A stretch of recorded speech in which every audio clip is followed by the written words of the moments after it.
Welcome everyone, Christine here with a discussion about Total War Warhammer 3 Immortal Empires to talk about the next DLC for Warhammer 3 and only for Immortal Empires because Creative Assembly has made it very clear in their most recent video talking about their future plans that they are only going to do it for Immortal Empires. And the DLC, as they had revealed before, is going to be Greenskins, it's going to be Ogres, it's going to be Khorne. Now, the most amount of detail that they shared was actually with regards to the Ogres. So we actually saw in-game models of what they're going to add. So it's going to be Goldfang Maneater, and yes, I'm deliberately pronouncing it like that. It's going to have several units, obviously, and heroes for every single one of these factions. For Khorne, it's going to be Skulltaker, and apparently there's going to be a free DLC, Legendary Lord, coming in for Khorne as well, which is a bit odd because we're at 96, that's going to put it at 100, and it's a bit disappointing, honestly, if the 100th Legendary Lord in the game is going to be a free DLC Lord for Khorne. I mean, don't get me wrong, adding more variety for Khorne is always welcome. And then for the Greenskins, we're going to have Gorbad Ironclaw. So you see Maneater over here, that's how he's going to look. There's some really good, some interesting stuff over here. And there's some interesting things that Creative Assembly was talking about in this video. About like, oh, we're going to add more racial fixes and updates and maybe more free content as well. Like, that's one of the things that they were mentioning, but only after 6.0 comes out. When will 6.0 comes out? Well, this is going to open the can of worms with regards to the leaks, the Caffeine leaks that Legend of Total War and myself and others talked about. But basically, this DLC is going to come out late this year. So it's not going to be summer. It's very unlikely to be something like September or anything like that. So anything beyond like late September, so October, November, December, is probably when you can expect this DLC to come out. Now, the reason I mention this is that even though nothing we saw here, well, except Maneater, of course, is what Legend indicated was going to come out, to me, this highlights a particular fact that I've talked about in previous videos, like especially after CA announced that they are going to make a Khorne Ogre Greenskin DLC. What's notable about the video, they only showed the Ogre stuff, right? Actual models game. They show the concept art for Skulltaker, but nothing on the Greenskins, no units for Khorne, no units for the Greenskins. So they showed 2 units for the Ogres and their Lord, and they showed the Legendary Lord they're going to do for Khorne, but only on a concept art level. Now, the reason this is important is, I stated this and I'll repeat it, that if Creative Assembly was going to release this DLC, let's say late summer, September, then you could consider the leaks that Legend got, all that, to be made up more or less, or bad information. But if it was going to come out later, then that would indicate that at some point Creative Assembly had changed its plans. Now, we don't know when they changed their plans, but there's 3 possibilities. I do firmly believe they did change their plans at one point. I do think that's likely the Caffeine stuff was their original plan after Thrones Decay. Like, it's exceptional. Like, we know that they were going to do Thrones Decay after the release of Shadows Change. That was guaranteed, right?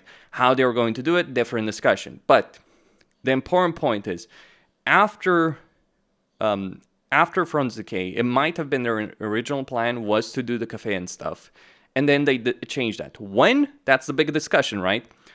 It could have been after they decided to change things in the way they were going to do Thrones Decay, like the way they were going to handle racial reworks, reworking Karl Franz, Gelt, etc.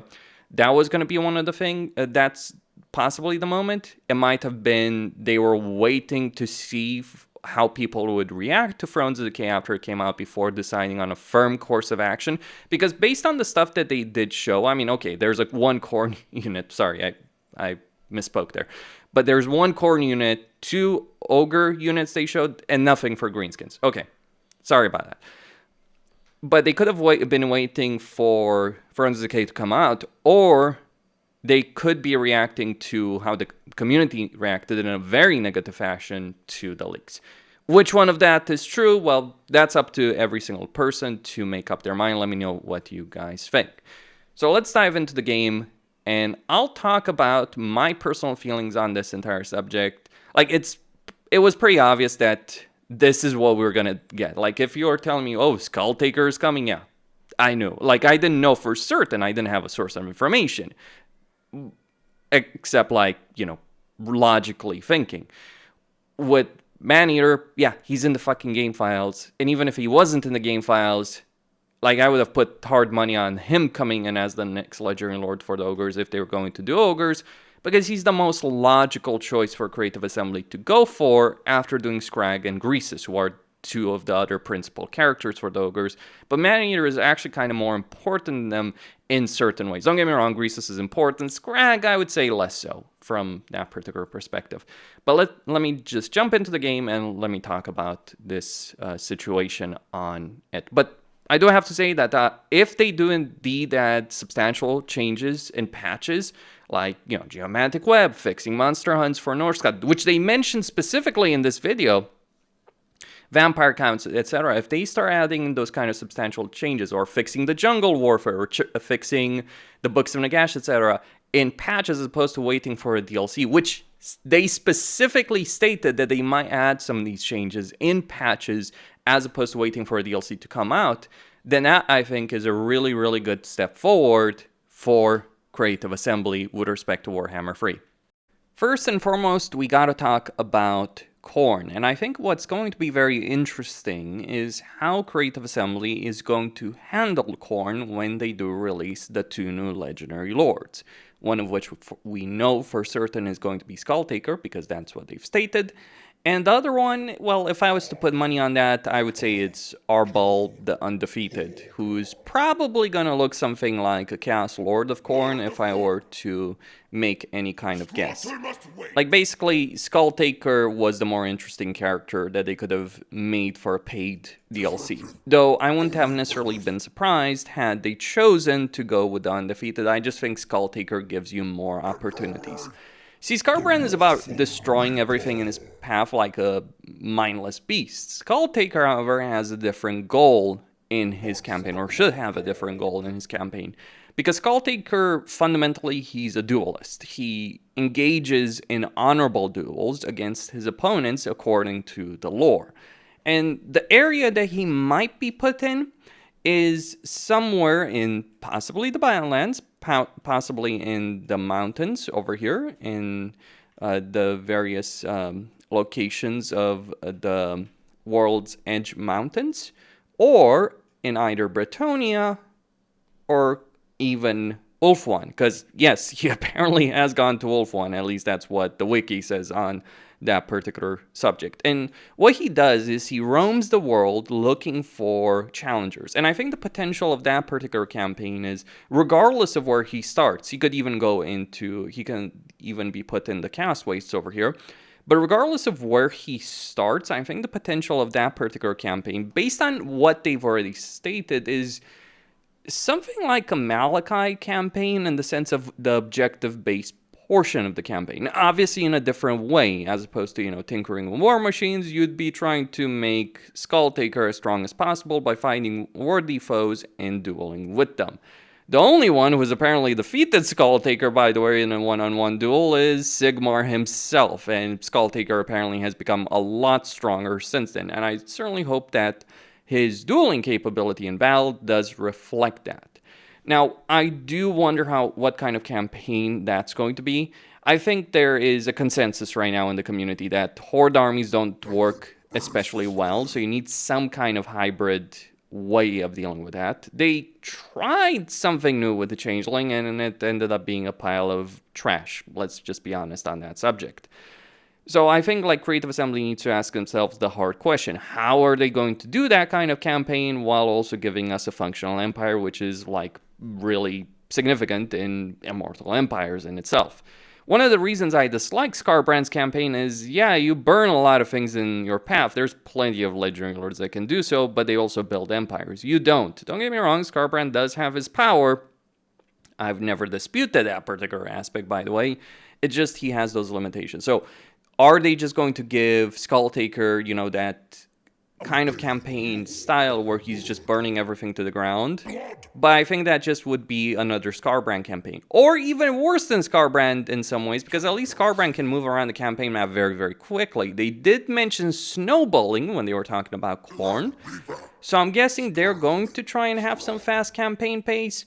But I would really also like Creative Assembly to really consider how they make Khorne a faction or a race that's viable and interesting and fun to play in the longer term. Because with a longer campaign, you can use a lot of the really fun units that Khorne does have. Like, I would love a campaign where I was actively recruiting Bloodthirsters as opposed to, you know, just relying on Bloodhosts.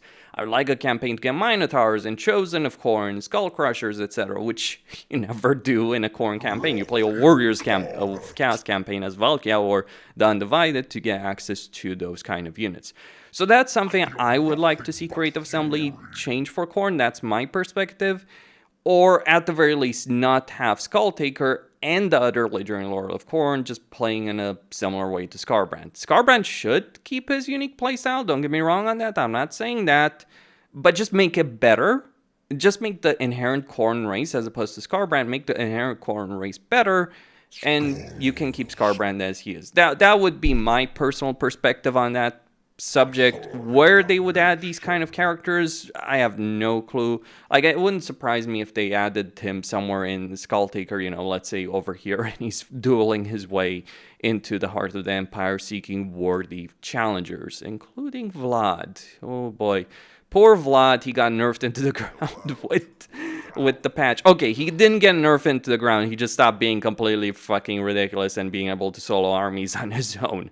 Same with Malice Darkblade, because both of them were. It was kind of crappy situation, I gotta say, in some way, where like you can bring a full stack, defeat the entire enemy army, and then Vlad or Malice Darkblade just can't kill you anyway. Your entire army anyway, at full strength. Yeah, that was let's just say that was a bit of an experience. So I'm glad that's changed. I think it was necessary. Okay, so that's enough about Khorne. Let's talk about Ogres and Greenskins. With respect to the Ogres and Maneater, well, one of the things I certainly hope that will happen with respect to the Ogres is that we're finally going to be able to get a proper, solid mercenary system for the Ogres, which is kind of what we expected with Warhammer 3 from the day it was launched. It's been weird that we didn't get that, because we did have something of a system like that in Warhammer 2 towards the end of it. And the fact that you can only get Ogre Bowls, just really weird of a situation with that. Beyond the inherent problems of the Ogre. So if, you know, with Maneater coming in as the Legendary Lord, that's one of the things, because it wouldn't just affect the Ogres, it would affect every race, give them more variety of units, especially early on, and give you an incentive to not destroy every single minor Ogre faction. Though we do need to talk about the camps and the impact that camps have when they're in your territory, right? So let's say you have a neutral faction, all that. That might be something that Creative Assembly could change. Maybe an Ogre camp, especially if it's an allied one, could give you some benefits in your territory. It would push the Ogres from this particular playstyle where they take territory but it's not particularly useful, towards more of a playstyle where they do want to ally factions, they do want to sell their services, because that is what will benefit you. Maybe if you were to claim a portion of the income yourself in territory where you have camps. And yes, camps should be movable. Now, they shouldn't necessarily be like Black Arcs who can attack, but you should be able, once every couple of turns, to be able to move a camp. They should also have a proper leader for them with his own skill line, and he should gain some experience every turn passively, because he shouldn't be there to attack. So that's one of the things. How you earn money, I think that's going to be a big discussion, and I do hope that the way Creative Assembly does that, the way they change that, should fit the Ogres. But if we're retaining this crappy situation where we don't have enough money because the most amount of money we have is from camps, I don't think that's just workable. That's one of the principal problems of the Ogres, and their minor settlements do need to be improved. The Mountains of Morn settlements need to be improved, they need to be changed. I mean, they improved Kislev, for what it's worth, which has to change by adding provincial capitals. I think the whole idea of, oh, we're going to have entire provinces only with minor settlements, that really has proven not to be a good idea. You know, CA tried it, they tried something else, it didn't work, move on. Adapt, change, improve. So those are some of the issues, and look, obviously the new units that they're going to add are going to inherently add some variety to the Ogre playstyle, which is going to be welcome. But I would say when it comes to Ogres, we do need to talk about how they handle in combat, because right now the actual Ogre bulls themselves, and even Iron Guts, they have a very questionable value in battle. Gorgers do better, absolutely. Man-Eaters, kind of. But it's basically a significant issue in terms of their possibility. Now, don't get me wrong, I'm terrified of Gorgers if I ever face them in battle.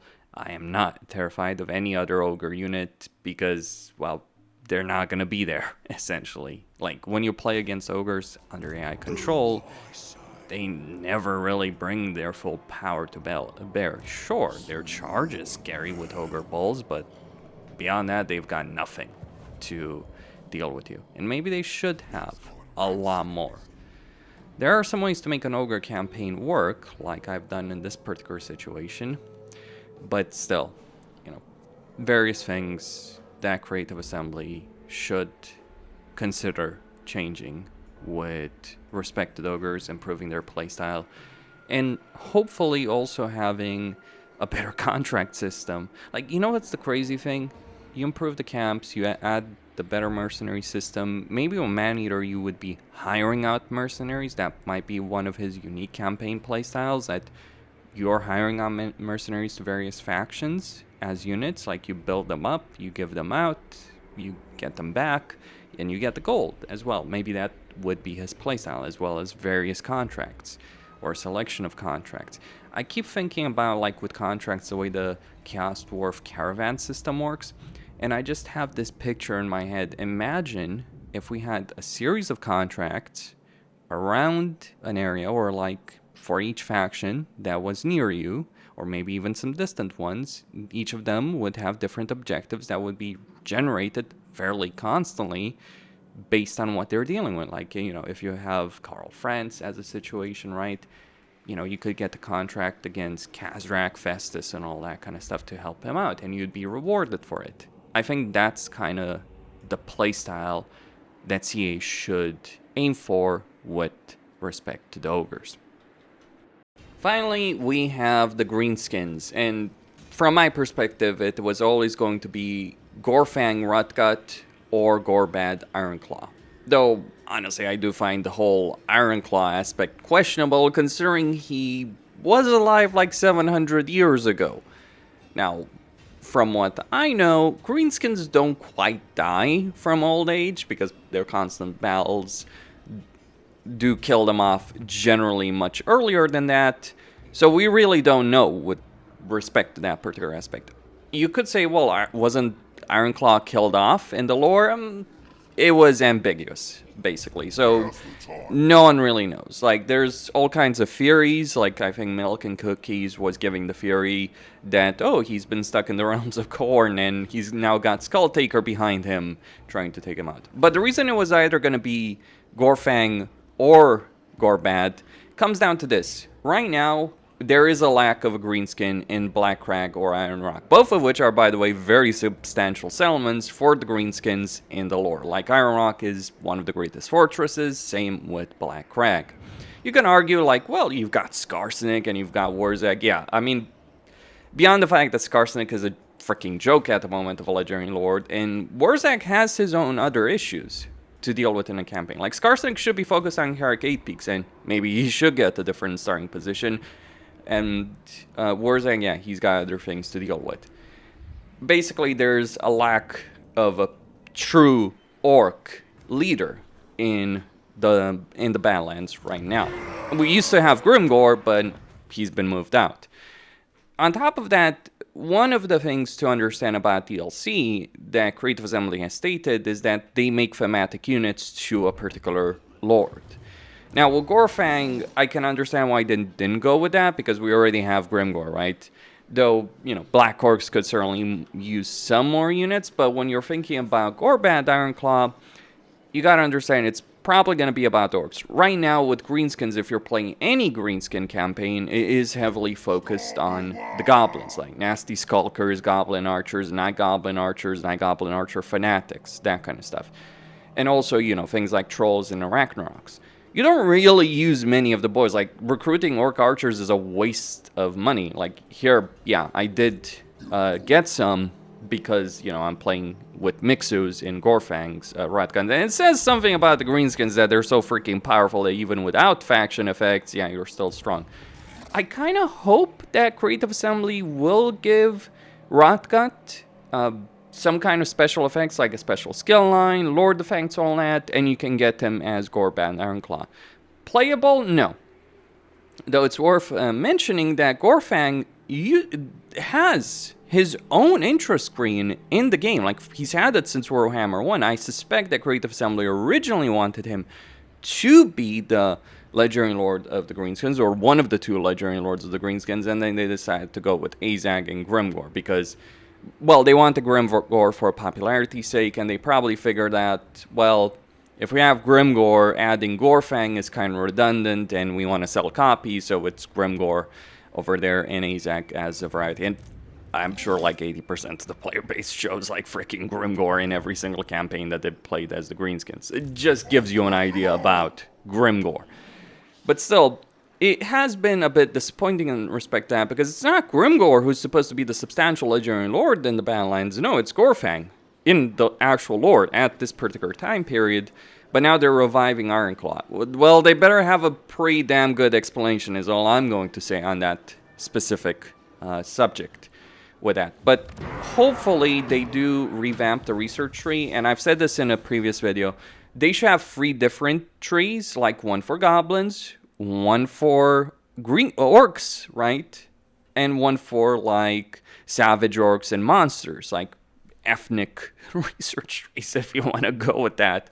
Because right now, there is very, very little reason to not go with goblins. Because it's not just even the fact that, you know, you can argue, well, there's a bunch of green orc stuff you can get pretty quickly. Yes, but consider this. Sharper Stabbers, you want to get that 10% campaign movement range. You want to get that casualty replenishment. So basically, you're incentivized to go with things that benefit your goblins. The scrap upgrades are not insignificant. And then you consider this, the massive amount of benefits that the goblins do get through all of this in the center right here compared to what the boys get. I mean, they get some benefits, but they are nowhere near as much. So yeah, maybe we should move away from the Nasty Skulker Goblin Archer meta. And also, it is an opportunity for Creative Assembly to update the Orc War Bosses, give them a special skill line, all that. Maybe even update the Night Goblin War Bosses, because they're pretty freaking pathetic to actually lead armies at this point. But yeah, these guys could really use a special skill line. And, you know, maybe some more mount options as well. Like, you just got the Warboar and Wyvern. That's a bit dull, I gotta say. But yeah, like, the only orc units you recruit, and I'm quite serious on this, if you're min-maxing in your campaign and you're not doing things for RP, you do recruit orc heroes, sure.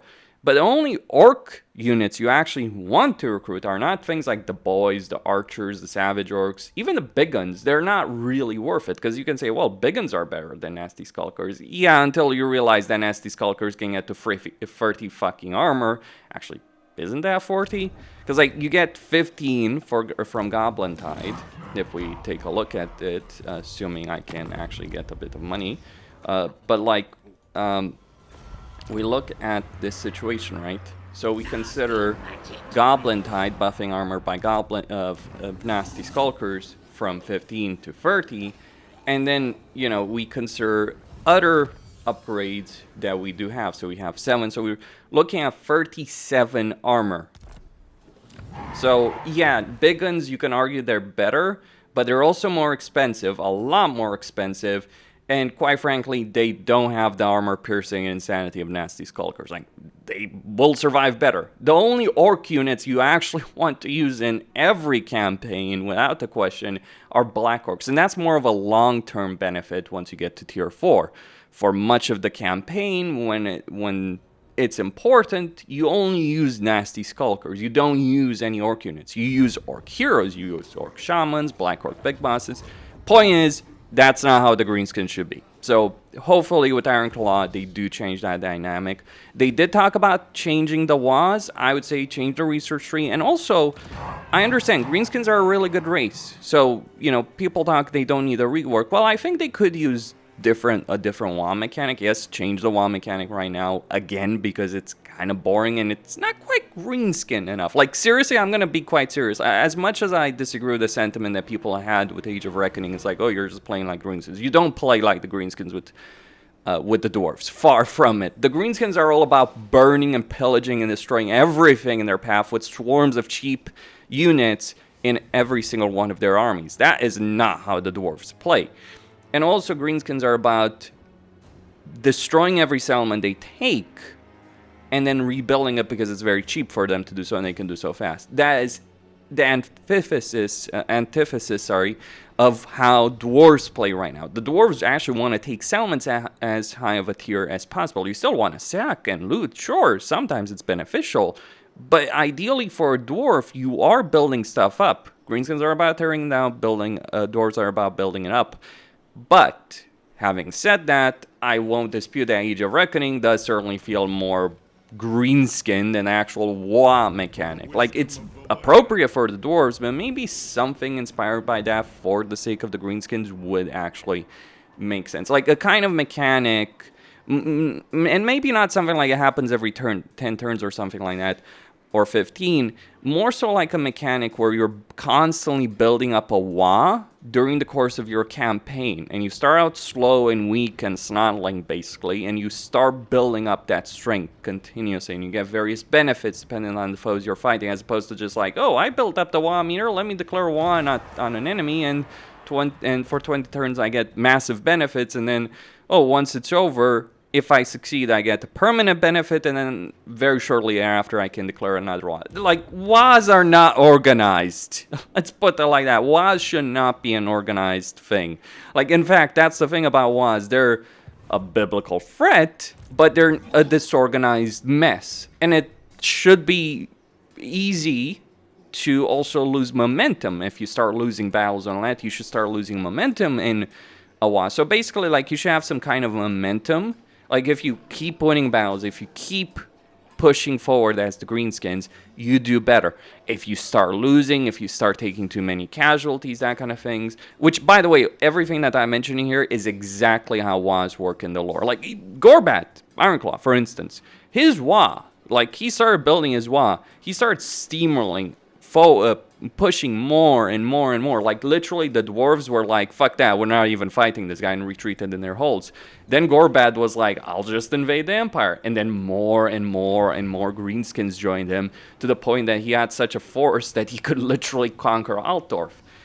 He kind of screwed up at Altdorf, basically, and it wasn't really a question of screw up. What happened is, like, he was wounded in a previous battle, and then when he was wounded, he started thinking less intelligently, like, because he was actually a tactician, as much of orcs have a tactician and strategist.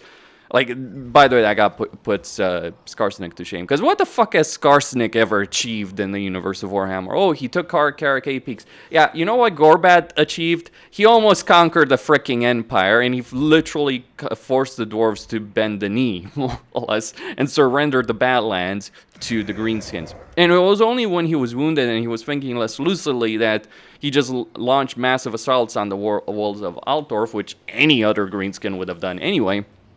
And the reason he lost is because his horde, when they saw him quote-unquote losing, mind you, he wasn't losing, he was still besieging Altdorf, when he was taking more casualties than he had usually taken, that's when the Greenskins started breaking away from his horde. He did try a final assault, it failed, he tried retreating back in the Badlands. The dwarves decided that this was the time of vengeance. and just basically took everything they had against what remained of Gorbad and beat the crap out of him. We don't know what happened to him. His fate is ambiguous. So that's Gorbad. And maybe that is, by the way, how a Wa should feel like something that you build up, and if you're careful, if you're smart, if you know what you're doing, or if you just win, doesn't matter how you win, if you just win, you get more boys, you get more factions willing to confederate with you. If you start losing, they might, rebellions might happen. I mean, it's kind of what CA was trying to do with this meter, but it's too controlled. That's my point. Anyway, that's all I had to say on this subject. Let me know what you guys think about all of this, what you guys would like to see. Creative Assembly did state in their videos that they would like feedback. There's a lot of things that I would like them to see, fixing Norska, their economy, their pacing of their campaigns, the jungles, warfare, etc., etc., etc. Many things. I guess we will see. I admit, I'm tempted to write a very long list of things that I would like Creative Assembly to address. How they address them, that's a different discussion. I'm just pointing out issues more so than, solutions, because I'm not a game developer. But I do play the game a lot, so I do have an understanding of this. Speaking about playing the game a lot, I'll just leave it here. I think that I am going to start a new campaign as Belegar and get a mod for him to have a different starting position and actually have the War of Caracate Peaks here in Immortal Empires. Old World, yeah, it's good, all that, but let's just say it's gotten a bit too big and it's a bit too slow, though who knows, maybe with a new PC, with a new CPU memory and all that, that might be better. I mean, you do get to a point you got to start and wondering how much of the fricky world are you gonna add in that? Just saying. I mean, I like smaller campaigns. I like more focused areas campaigns, but when you just add 500 freaking factions in it, yeah, that's a bit much. And Old World is literally pushing the engine to the freaking limit, and it shows. Anyway, Costin signing out. Stay tuned for more.